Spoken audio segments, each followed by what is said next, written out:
আসসালামু আলাইকুম ভিউয়ার্স। আমি ইদানিং অনেকগুলো প্রশ্নের সম্মুখীন হই আর আজকে কয়েকদিন ধরে আরও একটা প্রশ্নের সম্মুখীন হই, যেটা সবসময় আমার শোনা লাগে আর এটারও আনসার করা লাগে। অনেকেই কইন যে আপু আমি তো বেনিফিটও আছি, তাইলে কিন্তু আমি বিজনেসটা করতে পারবো না। এক নম্বর কথা, ইনশাল্লাহ আপনারা বিজনেসটা করতে পারবা। এটার আনসার সহজ ভাষায় যেটা, আপনারা বিজনেসটা করতে পারবা। আসসালামু আলাইকুম, আমি লিজা ম্যানচেস্টারে বসবাস করাম ফ্যামিলি সন্তান সহ। আমি একটা সেকেন্ডারি স্কুলও পার্ট টাইম জব করি, পাশাপাশি আমি digital marketing business owner plus mentor.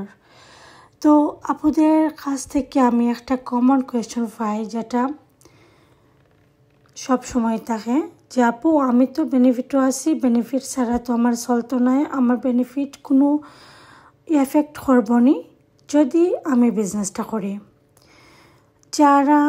আমরা যারা বেনিফিট পাই, আমরা একটা নির্দিষ্ট সময় লাগে পাই, নির্দিষ্ট পরিমাণে, যে সবেরই একটা পরিমাণ থাকে যে অতটুকু পরিমাণ এভরি মাসও তারা দেয়, সরকার থেকে আমরা পাই।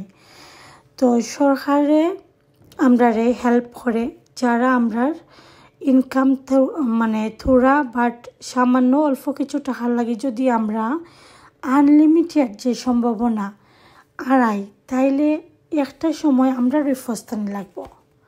কারণ আমরার বাচ্চান যখন বড়ই যাব, আমরা তখন আর বেনিফিট দিত না। কিন্তু তার বাদেও এখন গভর্নমেন্ট খুবই চাইর যে বেনিফিট একবারে বন্ধ করে লাইতো। তো এখন আপনারা চিন্তা করে দেখেন, এখন থেকে যদি আপনারা প্ল্যান একটা কইরা না রাখেন, একটা অপশন না কইরা রাখেন, তো প্ল্যান বি হিসাবে কিছু কইরা না রাখেন, তাইলে কিন্তু আপনারা একটা সময় ফস্তানি লাগবো। যদি বেনিফিট বন্ধ হইলাই তাইলে কিন্তু আমরারই প্রবলেম আছে।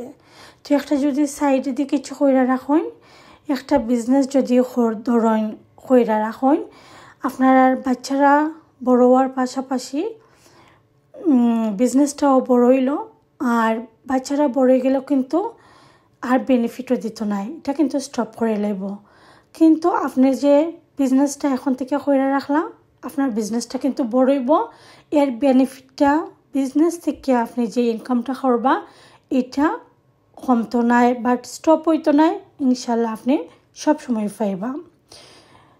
যদি ধরুন এখন থেকে আপনারা এটা স্টার্ট করুন, এটা লাগে কিন্তু